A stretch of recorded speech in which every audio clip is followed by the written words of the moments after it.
La paresse gracieuse m'est apparue dans une île où la brillance du soleil sourit aux humeurs du moment.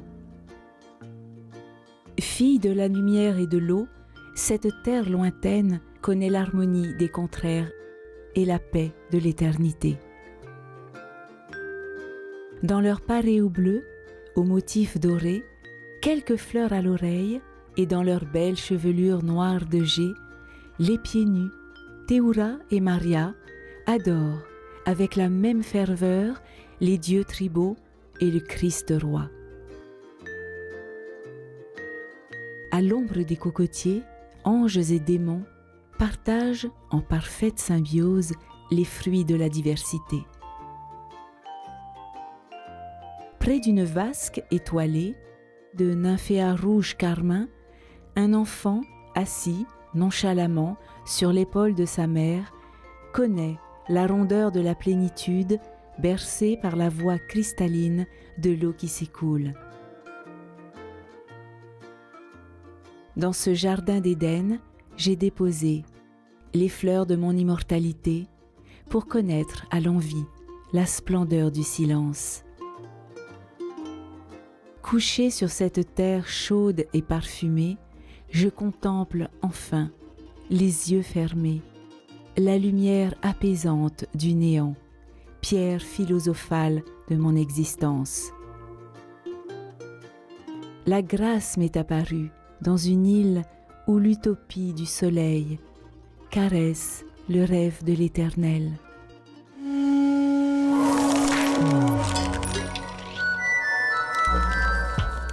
Réécoute le premier verset. La paresse gracieuse m'est apparue dans une île où la brillance du soleil sourit aux humeurs du moment. L'allégorie paresse gracieuse est-elle une appréciation négative?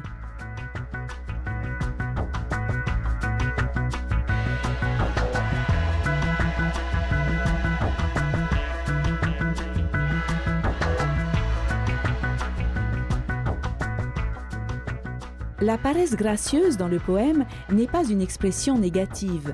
Elle ne correspond pas à un des 7 péchés capitaux. Elle est gracieuse, donc honorable. En latin, un terme positif la désigne. Il signifie repos, loisir. Il s'agit de l'otium le plus honorable. Le plus honorable aux yeux des Romains, le bonum otium et l'otium literarum, le loisir lettré que l'on consacrait à se cultiver, à méditer ou à écrire. C'est à cette paresse gracieuse qu'est confronté le poète d'Utopie. La paresse gracieuse se métamorphose en une nouvelle allégorie, celle de la grâce. Comment peut-on définir la grâce? À quelle sorte de merveilleux appartient-elle?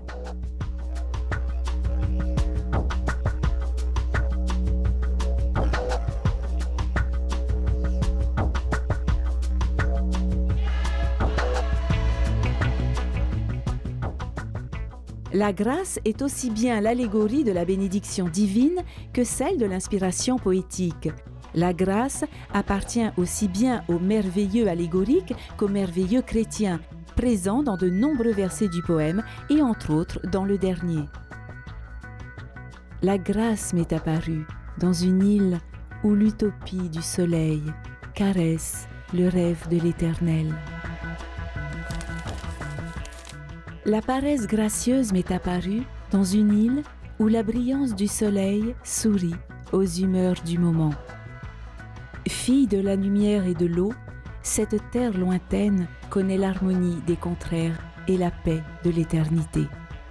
À quel mythe renvoie cette île? Quels mots la personnifient ou la définissent?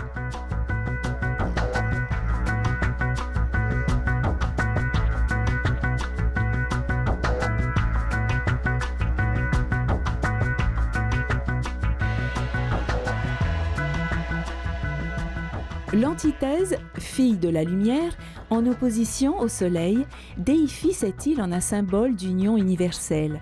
Elle devient le symbole de l'âge d'or ou celui du jardin d'Éden, du 6e verset du poème. Dans ce jardin d'Éden, j'ai déposé les fleurs de mon immortalité pour connaître à l'envi la splendeur du silence. Quels sont les vers qui renvoient à la paix et au bonheur du poète?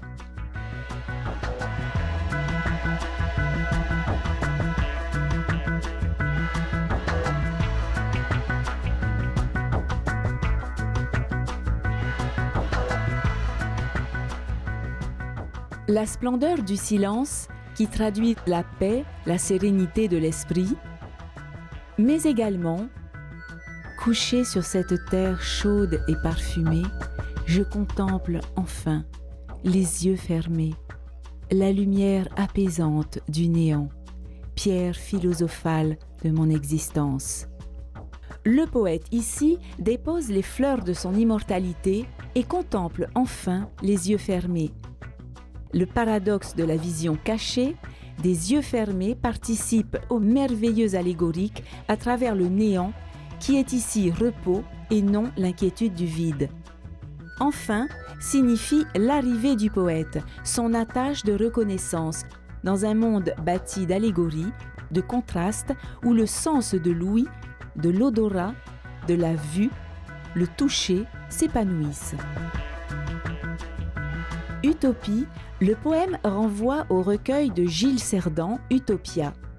Celui-ci évoque un jardin d'Éden, des îles polynésiennes, tel un âge d'or, faisant référence aux allégories des mythologies universelles, à l'illusion de l'utopie, le lieu qui n'existe pas, mais que poètes, philosophes, penseurs ont défini au travers des âges, participant à l'unisson des sagesses et à l'harmonie des contraires, teintés de quête humaniste.